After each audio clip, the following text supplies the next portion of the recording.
Go yard. I got so much motherfucking design on right now.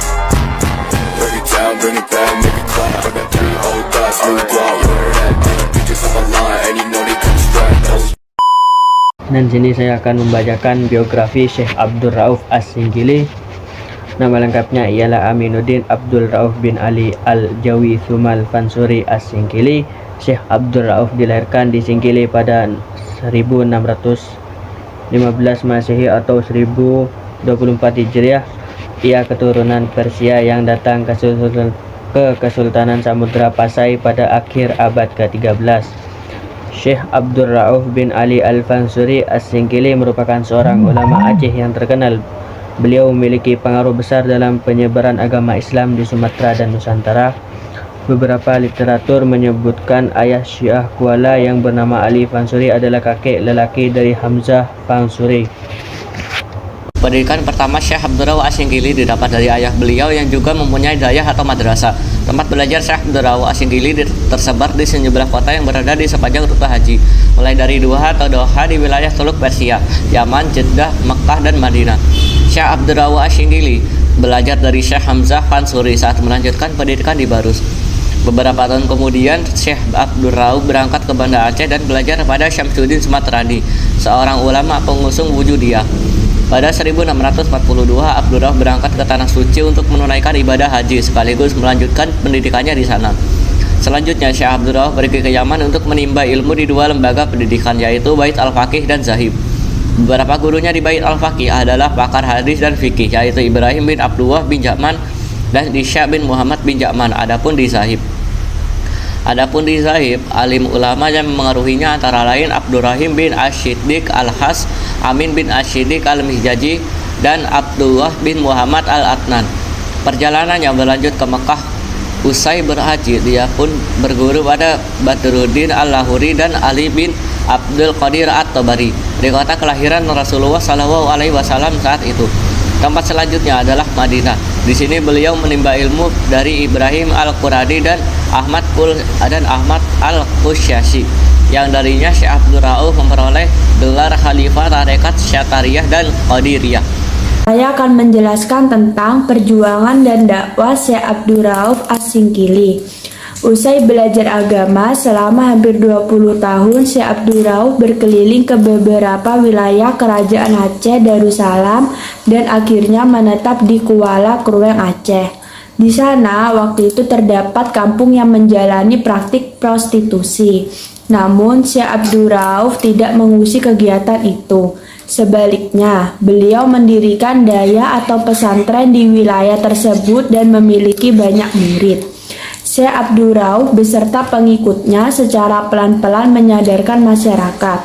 Beliau menyentuh hati warga dengan terlebih dahulu membantu mereka. Perlahan, kondisi sosial di wilayah itu bergeser. Praktik pelacuran hilang, ajaran Islam mulai diterima warga. Itulah yang membuat Sultanah Safatuddin Syah mengundang Syekh Abdul Rauf ke istana. Setelah undangan itu, beliau diangkat menjadi Kadu Malikul Adil Kesultanan Aceh sekitar penghujung tahun 1665. Jabatan yang diemban Syekh Abdul Rauf itu merupakan sebuah jabatan penting yang mengatur soal hukum dan agama. Syekh Abdul Rauf memikul jabatan Kadi Malikul Adil sampai 4 kali penggantian pemerintahan Kerajaan Aceh. Semuanya perempuan. Selain di masa pemerintahan Safiatuddin Syah 1641 sampai 1675, Syekh Abdul Rauf juga berada dalam pemerintahan Nakiyatuddin Syah yang memerintah pada 1675 sampai 1678, lalu Zakiyatuddin Inayal Syah 1678 sampai 1688, dan terakhir Keumalat Syah 1688 sampai dengan 1699. Selain di Aceh, Syekh Abdul Rauf juga menyebarkan agama Islam ke wilayah Nusantara lainnya.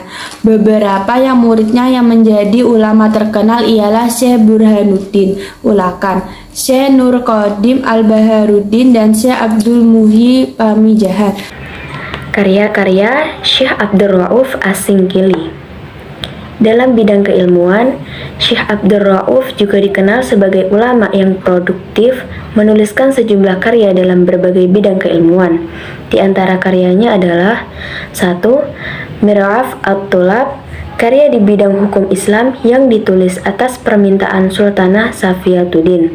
2. Tarjumanul Mustafid, karya tafsir pertama yang ditulis di Nusantara secara lengkap menggunakan bahasa Melayu. 3. Terjemah Hadis Arba'in, karya Imam Nawawi juga ditulis atas permintaan Sultan Zakiyatuddin.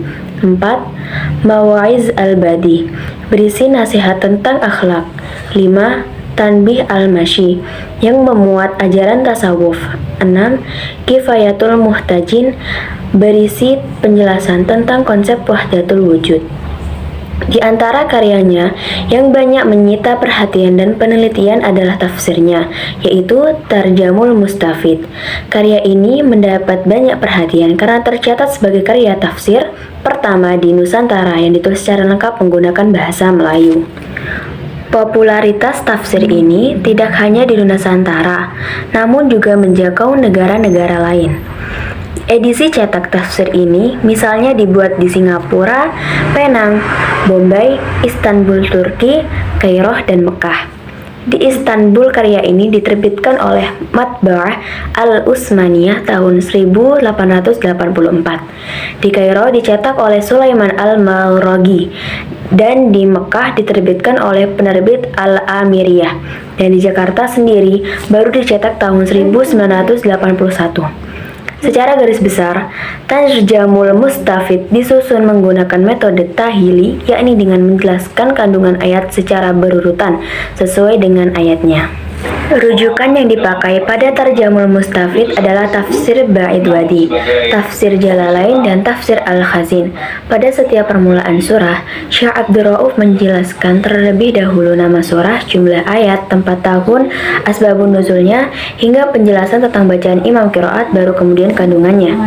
Dalam menyusun tafsir ini, Syekh Abdur Rauf tidak terpaku pada satu corak tertentu, seperti fikih atau tasawuf, tapi berupaya menggunakan corak yang umum yang disesuaikan dengan kandungan ayatnya. Uraian dalam tafsir ini dibuat menggunakan penjelasan yang singkat dan padat, dan dibuat secara berurutan sehingga memberikan kemudahan tersendiri bagi para pembacanya. Di sini saya akan menceritakan akhir hayat Syekh Abdur Rauf As-Singkili. Nama Syekh Abdur Rauf As-Singkili kini dilengkapkan menjadi nama Universitas Syiah Kuala, atau biasa disebut Indonesia. Universitas itu berada di Darussalam, Banda Aceh. Syekh Abdur Rauf As-Singkili meninggal pada tahun 1693 dengan berusia 73 tahun. Beliau dimakamkan di samping masjid yang dibangunnya di Kuala, Aceh, Desa Dayah Raya, Kecamatan Kuala, sekitar 15 km dari Banda Aceh. Syekh Abdur Rauf dipercaya memiliki dua makam. Makam yang pertama berada di Desa Dayah Raya, Kecamatan Syiah Kuala, Banda Aceh, dan makam yang kedua ada di Desa Kilang Singkil. Di Banda Aceh, lokasi makam Syiah Kuala berada di bibir Selat Malaka.